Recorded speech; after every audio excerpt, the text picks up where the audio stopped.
আসসালামু আলাইকুম রহমাতুল্লাহি ওয়া বারাকাতুহু। সুপ্রিয় সম্মানিত দর্শক শ্রোতা, আশা করি মহান রব্বুল আলামিনের দয়ায় আপনারা সকলেই ভালো আছেন। হযরত ইমরানের স্ত্রী ছিলেন নিঃসন্তান। একদিন তিনি দেখেন একটি পাখি তার সন্তানদের আদর করছে। আবেগময়ী ঘটনাটি দেখে নিঃসন্তান নারীর অন্তরে সন্তান লাভের বাসনা জাগল। তিনি আল্লাহর কাছে দোয়া করলেন, আল্লাহ যেন তাকেও একই নিয়ামত দান করেন। আল্লাহ পাক তার স্বীয় রহমতে হযরত ইমরানের স্ত্রীর দোয়া কবুল করলেন এবং তিনি গর্ভবতী হলেন। তিনি এতে এতটা খুশি হন যে তার রবের প্রতি কৃতজ্ঞতায় প্রতিজ্ঞা করেন যে তার সন্তানকে বায়তুল মুকাদ্দাসের খিদমতে ন্যস্ত করে দিবেন। এই প্রতিজ্ঞা করার মুহূর্তে সেই নারী ভাবেননি যে তার ঔরসে ছেলে সন্তান আসবে না, মেয়ে। বাইতুল মুকাদ্দাসের খেদমতে তো মেয়ে সন্তানকে নিয়োজিত করা সম্ভব নয়। তারপর যথাসময়ে তার প্রসবের সময় হলো। তিনি যা ভাবেননি তাই হলো। তিনি একটি মেয়ে সন্তান জন্মদান করলেন। এই কন্যা ছিলেন বাহ্যিক ও অত্যাধিক উভয় সৌন্দর্যে অনন্যা। সেও ছিল তার রবের অনুগত বান্দী। তারপর আল্লাহ তাআলা এই মেয়েকেই সন্তুষ্টি চিত্তে কবুল করে নেন। তার জন্মের কিছু সময় পর তার ঘরে প্রবেশ করলেই দেখা যেত নানান মৌসুমের বাহারি ফল ফলাদি। এই ফলগুলো ছিল আল্লাহর পক্ষ থেকে তার জন্য পাঠানো রিজিক। তিনি যখনই ইচ্ছা করতেন অলৌকিক উপায়ে এগুলো তার ঘরে এসে হাজির হতো। হযরত ইমরানের এই কন্যা আজ পর্যন্ত সারা বিশ্বে আলোচিত। তার ওরসে জন্ম নেয় পৃথিবীর সবচেয়ে বিখ্যাত মানুষদের একজন। তিনি ম্যারি বা মারিয়াম সালামুন আলাইহা। এই কুমারী মারিয়াম, যার কাছে ইচ্ছা করলেই আল্লাহর রিজিক এসে হাজির হতো। আল্লাহর ইচ্ছায় তিনি গর্ভধারণ করলে তাকে নিয়ে সমাজে নানা কথা উঠল।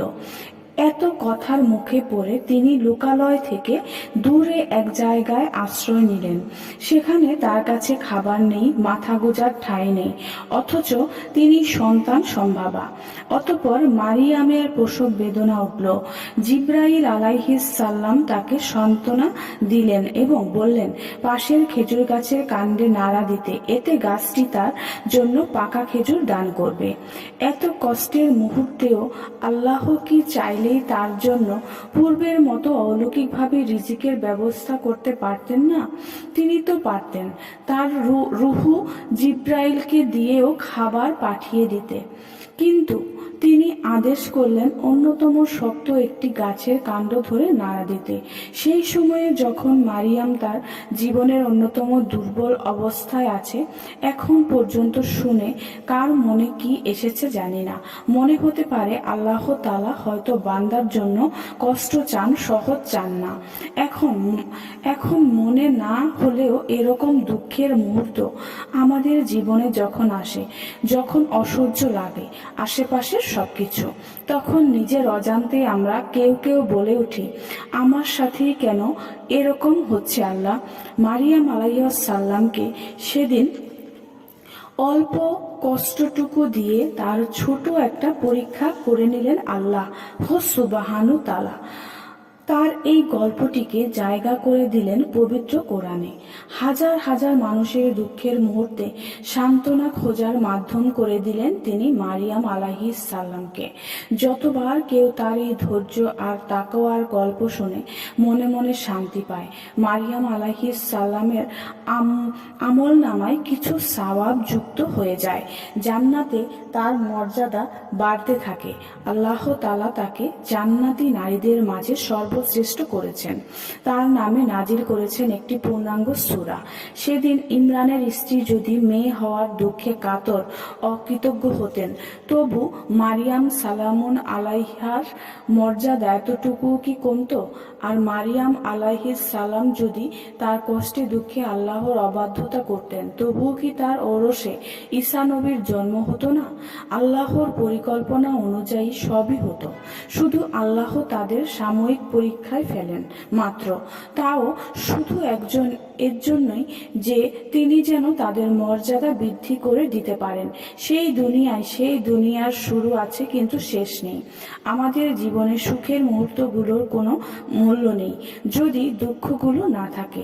দুঃখ কষ্টের মুহূর্তগুলোতে হতাশ হয়ে আমরা শয়তানকে সাহায্য করি, অথচ কোরআনকে আল্লাহ তাআলা বান্দার জন্য পথ প্রদর্শনকারী বানিয়েছেন, অন্তরের শিফা বানিয়েছেন। আমরা আল্লাহর থেকে মুখ ফিরিয়ে তারই অবাধ্যতা করে কিভাবে শান্তি কামনা করি? আমরা কি নিজেদের প্রশ্ন করি আমাদের আমলগুলো ঠিকঠাক করা হচ্ছে কিনা, আমাদের দৃষ্টি হেফাজত হচ্ছে কিনা, কানের হেফাজত হচ্ছে তো? অন্তরের গুনাহগুলো দূর করার জন্য কি করছি? আল গাফুর আমাদের ক্ষমা করে দিন। আজ সবুর আমাদেরকে ধৈর্য ধরার তৌফিক দান করেন, আমিন। সুপ্রিয় সম্মানিত দর্শক শ্রোতা, আশা করি ভিডিওটি ভালো লেগেছে। ভিডিওটি যদি ভালো লেগে থাকে অবশ্যই চ্যানেলটি সাবস্ক্রাইব করবেন, লাইক করবেন, কমেন্ট করবেন এবং বেশি বেশি শেয়ার করে দেবেন। সবাই ভালো থাকবেন। আল্লাহ হাফেজ।